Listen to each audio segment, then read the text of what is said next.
In this edition of FSW Conversations, I'm talking to Sanja Bećirović, an expert on global luxury, which has been a beguiling topic for many to understand, particularly given the steep price increases that we have seen in the industry over the past few years.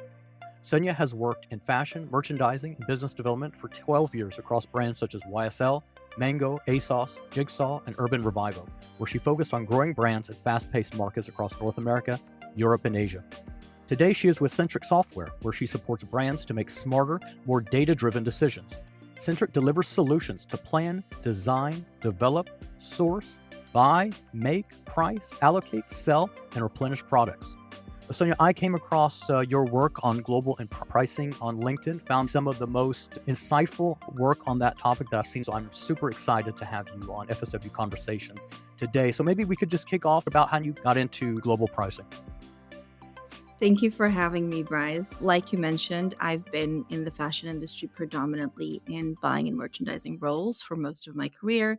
And a couple of years back, I switched over to the tech side, and I've been with Centric for about 2 years now, offering solutions specifically in market intelligence, planning and pricing, and helping really my former colleagues to figure out this arena. I started to find really interesting insights using our market intelligence tool around pricing, both across luxury, high street, and specifically how prices differ globally for different brands.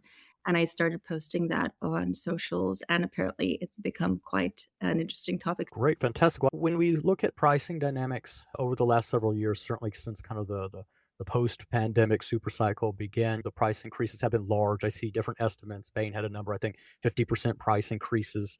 And then you see cross-country differences as well. So I think many people are puzzled on how we get to some of these types of numbers, how we get these differences across countries. So I wonder if you could talk us through what are some of the main factors that influence how luxury brands set prices and set prices across different regions. So I think we can split them into two camps. There are some obvious ones and perhaps some not so obvious factors. So the clear ones are the numerical ones that you can calculate based on taxes, import duties, customs. For example, in Brazil, it's very known to have higher import duties specifically on luxury. So you could find in the Brazilian market that a luxury handbag is probably double the price as the same bag in Europe or US. Then we obviously have VAT, sales taxes.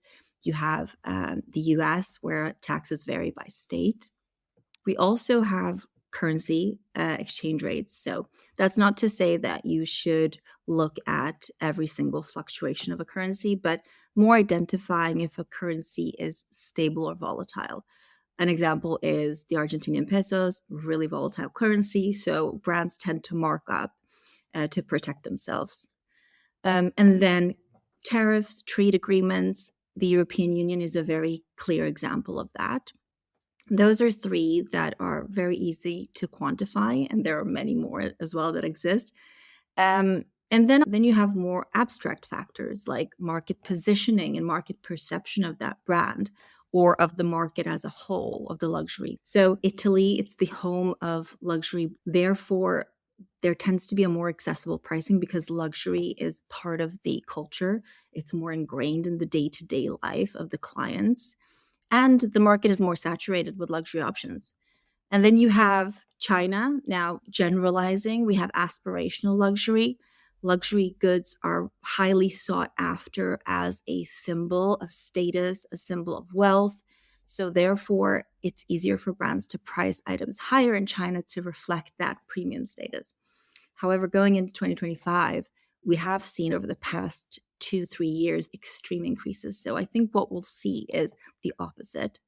And then we have purchasing power. This is a really key one. So the UAE, especially places like Dubai, have higher disposable income. So luxury brands can price up at a premium, knowing that there is an appetite for this. And then you have lower purchasing power in bigger markets that are growing, like India, a market that is growing massively for luxury goods, and brands often adjust prices downwards, or maybe not even adjust prices, but they offer more entry-level products of their ranges in order to capture that growing middle-class market. I'd love to pick up on India, a big growing market, given the per capita GDP in India versus some wealthier countries. You would have your pricing reflect those household wealth dynamics. But in any market economy, prices are a signal and it's a symbol of what a good represents. And in luxury, a lot of that is about exclusivity. So luxury brand goes into a market like India. How do they square that circle where you want to adapt to local market conditions, but at the same time, your price still needs to kind of reflect that exclusivity signal that you want to send? So exclusivity is massively tied to price, but tying it solely to price, I think, is a bit of a cop out. So there are other importances that carry weight when it comes to exclusivity. We can look at the process of buying an Hermes bag. So Hermes have shifted their focus from pure pricing to the buying experience, particularly with the Birkin bag. They control the supply, they release limited number of bags, then they enforce a wait list. They enforce clients to create an established relationship with the sales associate to build up a purchase history. So this controlled process makes it more about the journey and the relationship than the actual purchase itself. And then this approach helps them position themselves as a status symbol that cannot be attained only by wealth. So there are people that have tried to go into a store saying, look at all the money that I have, that have been denied simply because they don't have that purchase history. Number two is selective distribution. So a brand that does this really well is Goyard. They have limited their number of retail locations. They're also avoiding online sales. So last time I checked, you couldn't buy a Goyard bag on their website. You have to be in the physical store. So they make themselves really difficult to find, which is a little bit counterintuitive, but it adds mystery and it adds prestige. So by carefully selecting where they are, then you regain that exclusivity factor.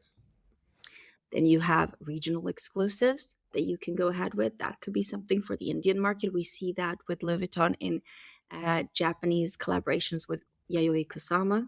That's executed very well because it is a limited edition item. It resonates with the Japanese cultural aesthetic, but it also resonates with art and luxury fanatics. And art in itself is very tied to exclusivity.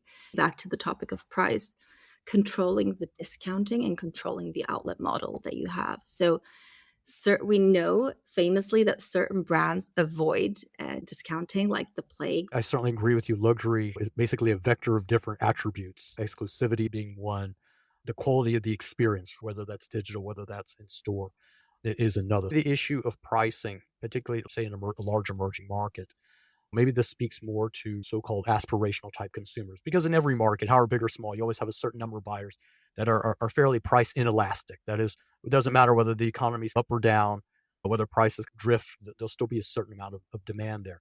But for middle class, maybe upper middle class consumers who are, sensitive to the economic cycle, price movements, I think that maybe there's more of a story here. And so if I'm a brand and I want to make sure that I can attract these types of clients, but I still want to keep myself in luxury pricing rather than drift into premium pricing, how do brands make those types of decisions? So the rise of e-commerce has definitely brought pricing transparency to a whole new level. Brands need to be really careful nowadays because customers are extremely savvy when it comes to using different VPNs and checking different country sites. So I see brands doing certain things consistently, and that is number one, making sure that those iconic pieces that represent the brand are consistently priced across markets. So you shouldn't see extreme differences across a Birkin or Submariner Rolex, for example. Those should be relatively consistent. But then instead, what they do is have selective online offerings to stop clients from being able to actively compare a chunk of their assortment preserved for the in-store purchase. So you would have to visit the actual location to see that product. I've mentioned Hermes already, but in some stores, you don't even have that product on display. You have to actively ask for it. You have to go into a specific room. So that's also part of the luxury process. Then it's having exclusive online collections. So we see certain brands that do this very well. Gucci, Dior, they've had multiple online exclusives that are not available in stores, that are not available in third-party resellers or multi-brand retailers. So there's no way to compare that. So you can purchase it online or not, but that is how you find out the price. So I think those are very nice ways to go about that challenge. I think that segues into the role of technology generally in pricing management decisions. How do new software tools, particularly data analytics, play a role in determining prices? Definitely. It's funny because when I first started off in the industry, we had no tools and we would do this kind of comp shopping in physical locations. So you go to the store and you would write it down on your notebook or you would count up the number of SKUs and the prices. And where we are today is such a long way from that. But I think one of the core challenges faced by the luxury industry is maximizing margin, especially now that we see increased competition. We see this evolving customer behavior that we just spoke about. So, software solutions play a critical role in addressing these challenges. Perhaps I would divide it into four steps. So the first one is data collection. Optimizing pricing, number one is understanding holistically your cost structure. Because if you don't know your margins, then there's no way to optimize your price. So PLM solutions, product lifecycle management solutions, help luxury brands to centralize all product data from production cost to material usage to vendor details, etc. Number two is competitor benchmarking. What products are your competitors selling? What products are they discounting? So you would most likely want, rather than going out to the store, some kind of AI powered tool to look into that. With that comes market insights and customer preferences. So you need to be able to align your pricing strategy with the demand that you're seeing in the market. Especially in luxury, now we're seeing this increased shift towards sustainability, exclusivity, personalized experiences. How can you stand out? So advanced analytics tools like Centric Market Intelligence can track these purchasing patterns, customer behaviors, market trends. And then your final step would be your inventory and demand planning. So when you do understand the market, you need to be able to effectively manage your inventory in order to remain exclusive and avoid that overproduction. Planning tools help optimize inventory by forecasting the demand more accurately. So normally they use real-time sales data combined with market trends and customer insights. So this will reduce your excess stock and boost your margin. Do you feel that there's a lot of penetration of these types of tools in the industry, or do you feel like luxury lags other elements of the retail market? I think luxury has always been a little bit more, I don't know if the right word is behind, but when we try to divide brand retail users, the ones that we see are ahead when it comes to optimization tools are your newcomers, your pure players, the ones that have kind of only online presence because it's easier to adapt to, right? Luxury comes from a bricks and mortar history. So you need to be able to execute changes as well. That is tricky when you have a number of stores. Sometimes in luxury, you have store managers that have higher input than your buyer and merchandiser in the head office, which is really unique to luxury. And therefore, I think they're getting there, but there's still a way to go with optimization tools. However, when it comes to product lifecycle management, they are definitely in line with everyone else because you need a place to store your data from Right. idea inception all the way to final product. So there we're seeing it evened out a little bit more. It's more the in-season bit because the client relationship looks so different. And it's more of a slower moving market, right, than your fast fashion and your high street and your premium. That's a fantastic insight. The difference in the role of the store manager Yeah. in luxuries, the locus of decision making may be a little bit different at these higher price points. And another trend we're seeing of organizations is the popularity of dynamic pricing. How you see this trend catching on in luxury fashion. Maybe you can talk a little bit about what dynamic pricing is and why that would matter if it becomes more important in the luxury space. It's funny because I recently posted a poll asking people on LinkedIn if they knew what dynamic pricing was, and the majority actually didn't. And I'm not surprised at all because it's such a buzzword that's come up recently. Dynamic pricing, in order to explain it, we have to understand different maturity stages of pricing within a brand. Oftentimes you see price start with cost-based pricing. So obviously you have your cost, you have your margin, you have your retail price. And then after an organization has operated for a while, they identify that, oh, we can charge a little bit more now, or we're noticing that the customer is prepared to pay more for this type of product. And that's also where we see luxury brands in what we call value-based pricing, because we're charging at the perceived value of the product, not necessarily at an X markup.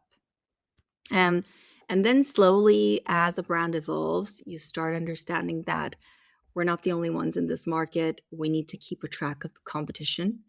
And we often talk about it in our industry that unless you hold 100% market share, you need to know what the other players are up to grow as a business.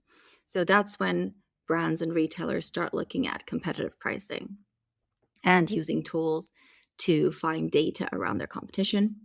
And as they expand globally, even look at global pricing, so what's happening in different regions outside of the obvious currency exchanges, but also how disposable income affects prices and what their competitors are up to.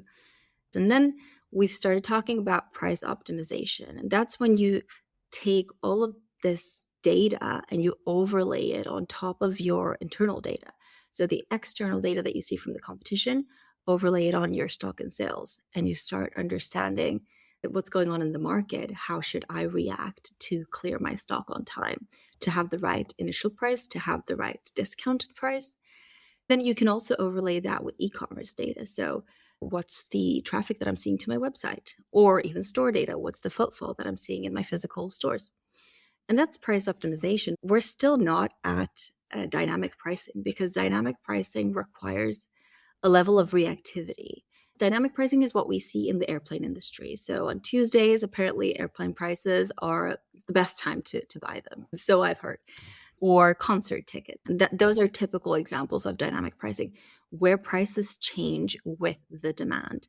So if you're using optimized pricing and you're then able to react in an instant, normally this is pure players that are able to do that.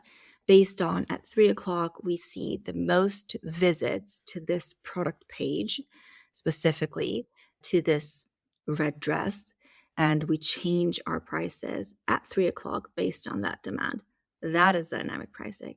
And are we there yet as an industry? I think there's a lot of interest, there's a lot of appetite for this way of operating, but there's also some nervousness around how will the customer perceive this.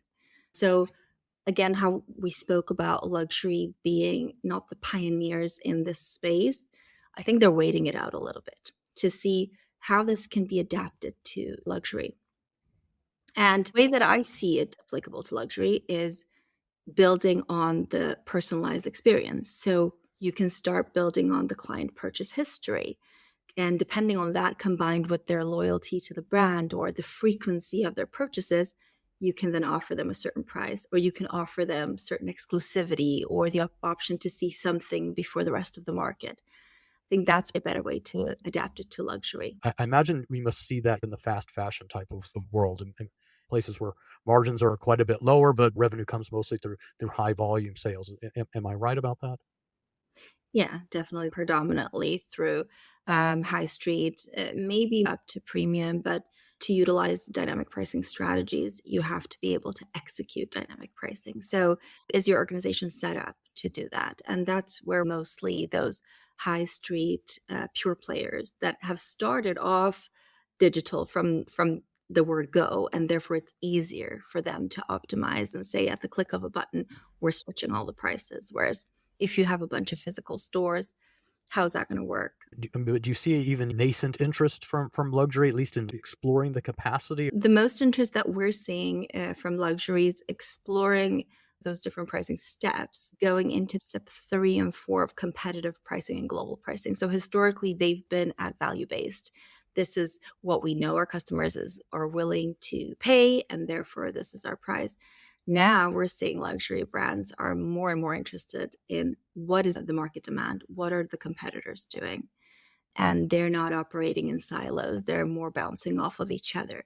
So I think it's going in that direction. Maybe in the next 5 years, we'll start seeing more dynamic pricing. Interesting.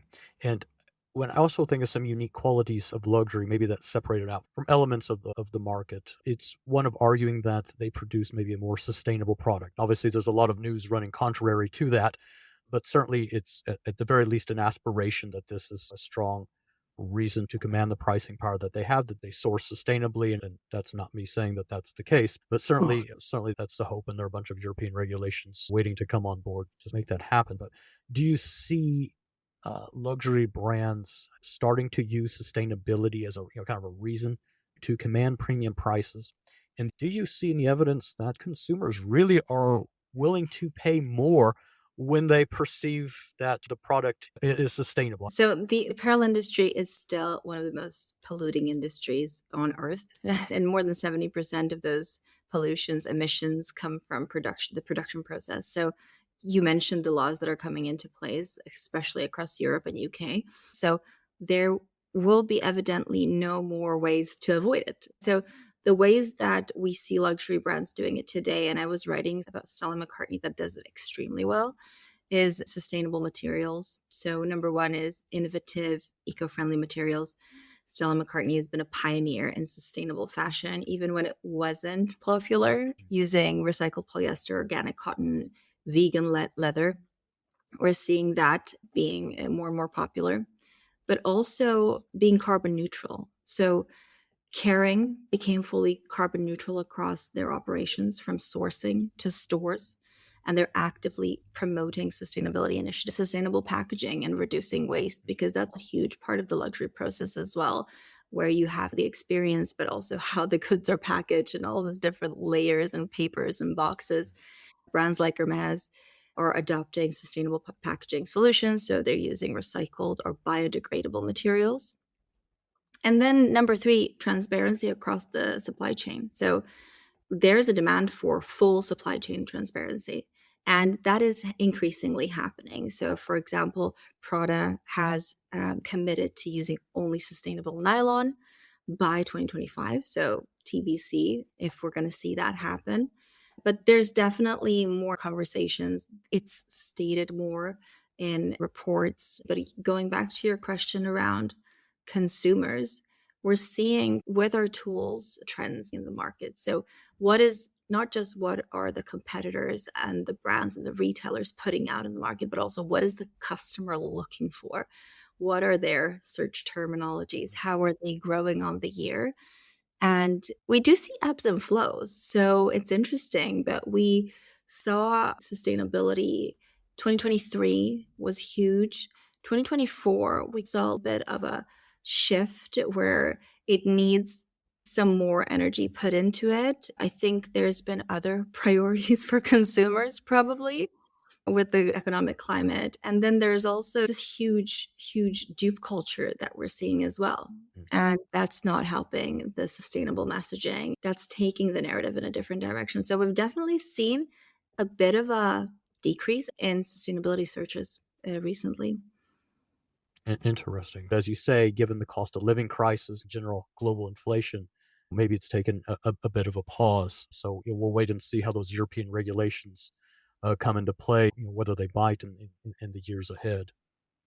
Yeah, that's the thing. Whether consumers are searching for it or not, the regulations are going to be put in place. So it needs to be controlled, and brands are actively asking for features when it comes to our PLM solutions to store this type of data, because they're preparing themselves for the changes in regulations. Certainly sustainability is going to be one of those trends, among others, technology, regulatory changes, all the elements that we've discussed. So based upon sort of the trends that we see 5 years, how do you think that these changes are going to shape the luxury market?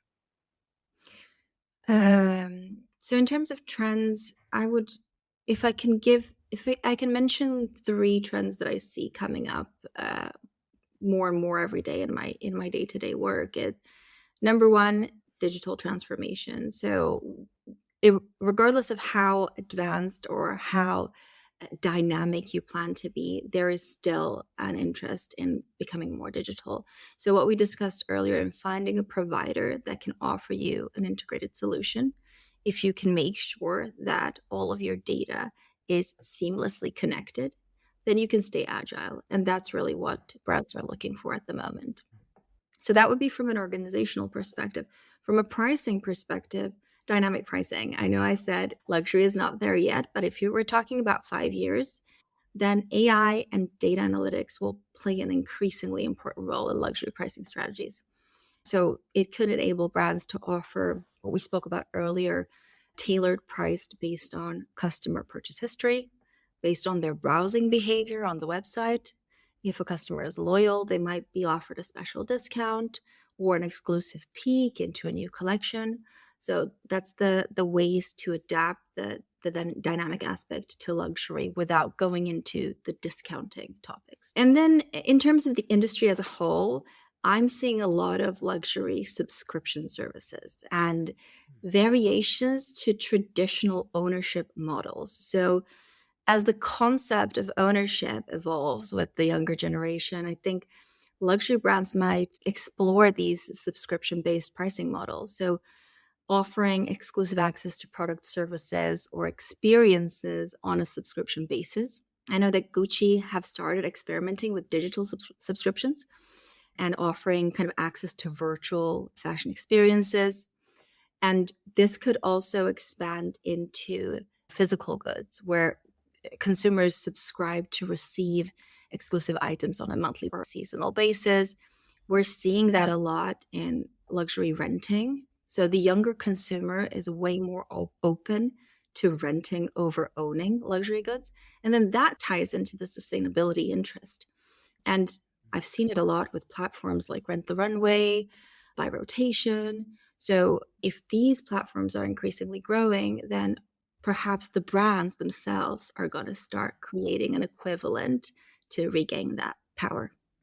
Fantastic. So we will look to see how the industry evolves over the next 5 years. Certainly a lot of unknowns out there, the progress of technological change. I think what you say about dynamic pricing being introduced in the business offers up some real interesting potential equilibrium where kind of pricing strategies go. And one last question then is, price increases going to be slowing down here shortly, or are we already there? Right before Christmas, my colleague Elizabeth and I had a webinar around pricing, but we spoke about the fact that the increases have been so steep in the last couple of years that we're seeing the opposite. We're seeing a reverse starting, and I think it will trickle down into 2025, where prices will be coming down, or at least they will not be going up, which is good news for us shoppers. Are you able to tell our listeners where they could find that webinar?